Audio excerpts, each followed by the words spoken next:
नमस्कार दोस्तों, स्वागत है आपका मेरे चैनल पे। दोस्तों, ईस्टर्न लद्दाख के अंदर चाइना के साथ जो स्टैंड ऑफ चल रहा है उसको देखते हुए अब हमारी माउंटेन स्ट्राइक कोर्प्स को अपनी खुद की आर्टिलरी ब्रिगेड मिलने जा रही है। हम बात कर रहे हैं पन्नागढ़, जो कि वेस्ट बंगाल के अंदर स्थित है।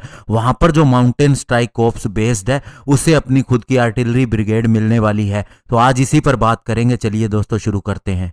दोस्तों, एक artillery brigade already mountain strike corpse की डिवीजन से जुड़ी हुई है, लेकिन अब जो नया प्रावधान किया जा रहा है इसमें दोस्तों ये कोर्प्स के साथ में अटैच होगी। दोस्तों, मिलिट्री के अंदर अगर हम डिवीजन की बात करें तो ये 3 ब्रिगेड की बनी होती है, आर्मर्ड, इन्फेंट्री और आर्टिलरी यूनिट की, और ये 2 डिवीजन मिलकर एक कोर्प्स का निर्माण करती हैं। और सूत्रों का कहना है कि डिफेंस और सिक्योरिटी एस्टेब्लिशमेंट में ऑलरेडी इसके ऊपर काम करना शुरू कर दिया है और नई आर्टिलरी ब्रिगेड को रेज करना शुरू कर दिया है। और अब आप देखेंगे कि जल्द ही बड़ी संख्या के अंदर अल्ट्रा लाइट होवित्जर को डिप्लॉय किया जाएगा। हालांकि दोस्तों आपको बता दें, इससे पहले हमारा एक full fledged mountain strike corpse का एक प्लान था जिसके अंदर 90,000 ट्रूप्स को शामिल किया जाना था और 64,000 करोड़ रुपए का खर्च भी इसके ऊपर आना था। लेकिन 2016 के अंदर बजट की समस्या को देखते हुए इसे वापस लेने का फैसला किया गया। और दोस्तों अभी की बात करें तो माउंटेन स्ट्राइक कोर्प्स के अंदर केवल एक ही डिवीजन आती है और सूत्रों का कहना है कि पहले भी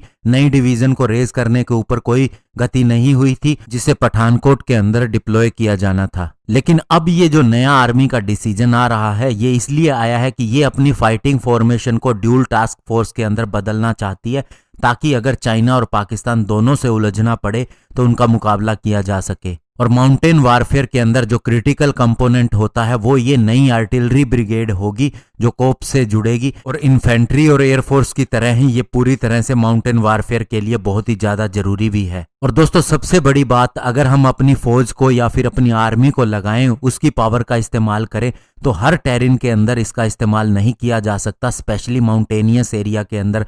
और जहां तक एयरफोर्स की बात है तो ये भी वेदर के ऊपर बहुत चीजें डिपेंड करती है, और ऐसे में दोस्तों केवल आर्टिलरी गन ही है जिससे हम सुरक्षा कर सकते हैं एक अच्छे खासे एरिया की।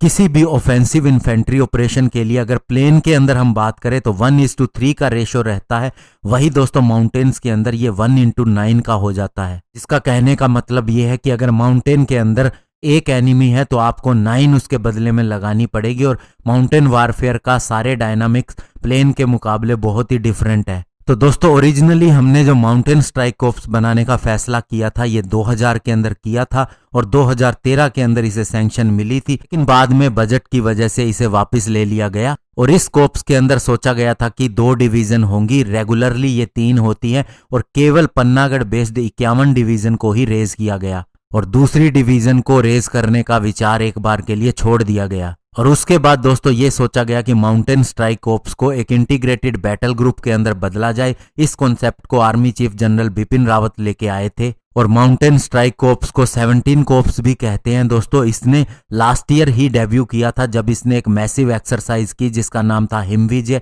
जहां पर इंडियन बॉर्डर गार्ड के कॉन्सेप्ट को एक्शन के अंदर देखा गया। और अभी जो डिसीजन लिया गया है ये बहुत ही अच्छा है, और वैसे भी माउंटेन वारफेयर के अंदर इंडियन आर्मी का कोई मुकाबला नहीं है, और ये नया कॉन्सेप्ट लाने से, नई आर्टिलरी ब्रिगेड खड़ी करने से इसकी पावर और भी ज़्यादा बढ़ेगी और चाइना के लिए दिक्कतें बढ़ेगी। धन्यवाद, जय हिंद।